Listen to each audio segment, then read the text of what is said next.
The Brooklyn vampire, Albert Fish.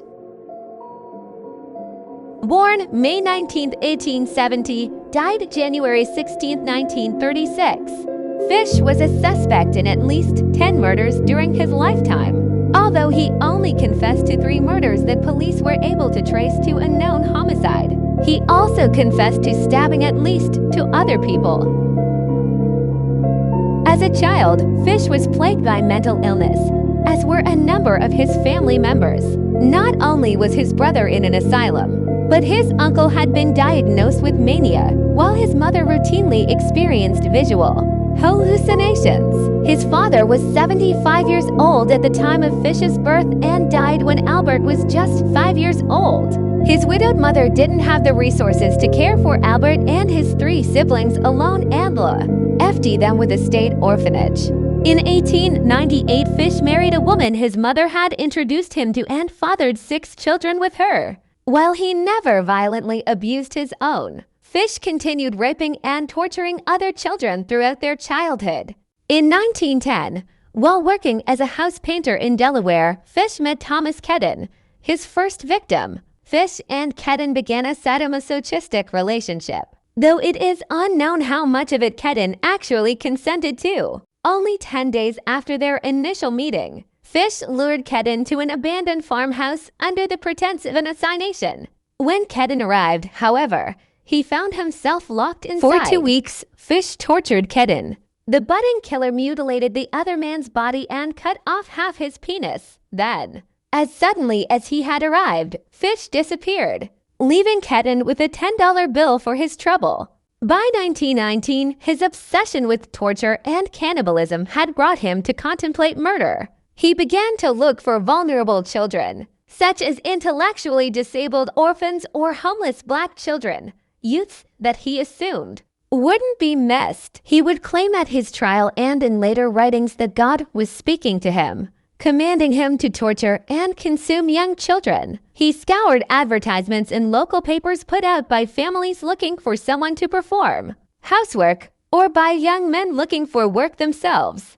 It was through one of these advertisements that he found young Grace Budd. Grace wasn't always Albert Fish's intended target. It was her older brother that he had set his sights on.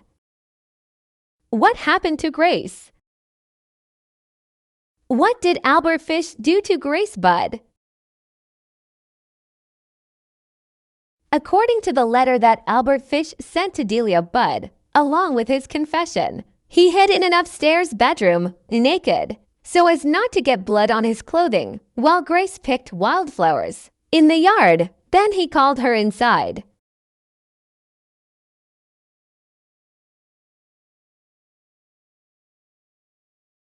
As his gruesome letter read, first, I stripped her naked. How she did kick, bite, and scratch. I choked her to death, then cut her in small pieces so I could take the meat to my rooms, cook, and eat it. It took me 9 days to eat her entire body.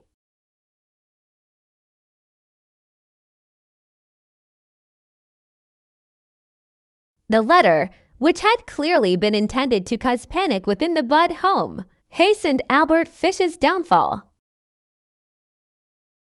The paper he had written the letter on happened to be a piece of stationery from the New York Private Chauffeurs Benevolent Association. Police inquired with the company and found that the paper had been left behind by a janitor from the company at a rooming house he'd been staying at. At the same rooming house, a man named Albert Fish was renting a place. The police set up an interview. To their surprise, Fish confessed in an instant, practically tripping over himself to reveal the precise details of what he'd done to Grace Budd, as well as dozens of other children. The trial of Albert Fish began on March 11th, 1935, and demonstrated quite clearly that the man was insane. As expected, his defense pleaded innocent by reason of insanity. Fish admitted that his auditory hallucinations in the form of voices had told him to kill children. Despite numerous psychiatrists involved in the trial supporting the insanity plea, however, the jury found Fish sane enough to found guilty. The trial took 10 days and ended with a verdict that saw Fish executed by electrocution the following year.